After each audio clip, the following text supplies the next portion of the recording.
এই ৭,০০,০০০ টাকা দিই আবার কুয়েতে যাই। আমারে দালালে বলছে আমার সন ফ্রি ভিসা একটা দিব, আমার আকামা আমারে লাগাই দিব, আমি বাইরে কাজ করার। সেই পরিপ্রেক্ষিতে আমি তার সাথে কথাবার্তার মাধ্যমে সবকিছু সমাধা করছি। করার পরিপ্রেক্ষিতে আমি সেইখানে যাই, এই প্রতারণার শিকার হয়েছি। আমার কোনো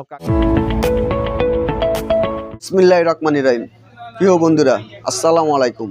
আমি সোহাগ, সবাইকে স্বাগতম জানাচ্ছি। আজকে এমন এক ভাইয়ের সাথে কথা বলবো, যিনি দীর্ঘদিন প্রবাসে অতি কষ্ট মাথার ঘাম পায়ে ফেলে শুধুমাত্র পরিবার প্রিয়জনের মুখে হাসি ফুটাতে দিন রাত পরিশ্রম করে গেছেন।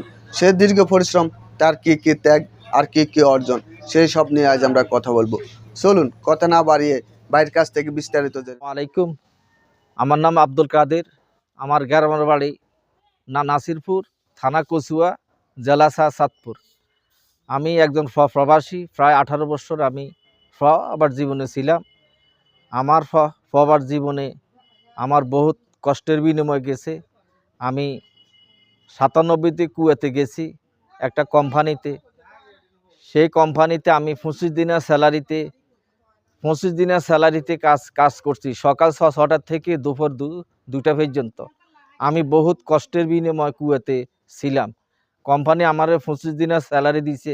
এর মধ্যে যদি আমি একদিন অনুপস্থিত থাকি, তাহলে কোম্পানি আমার ওই পয়সাটা মাইনাস করে ফেলায়। কোনো মাস আমি 20 দিন আর 22 দিনের স্যালারি পেয়েছি। এই স্যালারি দিয়ে আমার সংসার অতি কষ্টের বিনিময় চলছে। এভাবে আমার 2-3 বছর এই স্যালারির উপরে চলছি। পরে আমি নিরুপায় হইয়া এই কুয়েতে, যেটা থেকে পার্ট টাইম বলে, আমি সেই পার্ট টাইমের সন্ধান করতেছি।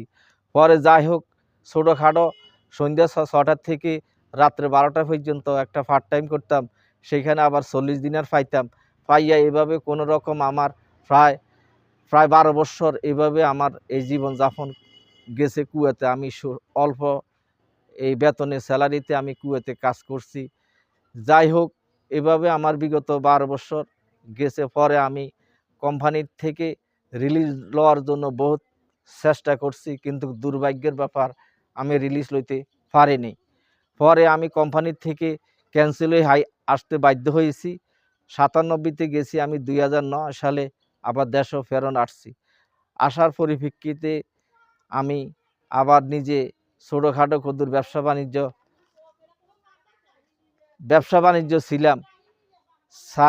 ব্যবসা বাণিজ্য করছি। সে ব্যবসায় আমি রৈমানার বাজারও, আমাদের গ্রামের পাশে একটা রৈমানার বাজার আছে, সেইখানে ব্যবসা বাণিজ্য প্রায় 12-14 লক্ষ টাকা ইনভেস্ট করছি। সেই ইনভেস্ট করি, ব্যবসা বাণিজ্য করি, বাল বাচ্চা নিয়ে খাইতে চাইছিলাম, কিন্তু দুর্ভাগ্যের ব্যাপার, সেই ব্যবসা আমার সফল হয়নি। আমি বহুত লস পড়ছি। পরে আবার আমি সিদ্ধান্ত নিলাম আবার আমি কুয়েত যাব। 2018 সালে জুনে আমি আবার এই এক দালালের মাধ্যমে এই 7,০০,০০০ টাকা দিই আবার কুয়েতে যাই। আমার এই দালালে বলছে আমার সন ফ্রি ভিসা একটা দিব, আমার আকামা আমারে লাগাই দিব, আমি বাইরে কাজ করার। সেই পরিপ্রেক্ষিতে আমি তার সাথে কথাবার্তার মাধ্যমে সব কিছু সমাধা করছি। করার পরিপ্রেক্ষিতে আমি সেইখানে যাই, এই প্রতারণার শিকার হয়েছি। আমার কোনো কাগজপত্র করি দেয়নি। আমার থেকে 7,০০,০০০ টাকা নিছে, আমার কোনো কাগজপত্র দেয়নি। পরে আমি এই পরিস্থিতির শিকার হইয়া আমি এই 6 বছর 2018 সালে গেছি, 2024 সাল পর্যন্ত আমি অবৈধ ছিলাম। আমার কোনো কাগজপত্র দেয়নি। পুলিশে আমারে বহুত হয়রানি করছে। বহুত হয়রানির শিকার আমি হয়েছি কুয়েতে যাইয়া। যাই হোক, ইয়ার পরও আমি যে মালিকের আন্ডারে ছিলাম, মালিক আমারে যথেষ্ট উপকার করছে। পুলিশে আমারে ধরে নিয়ে গেছে, মালিক আমারে আবার নিয়ে আসছে।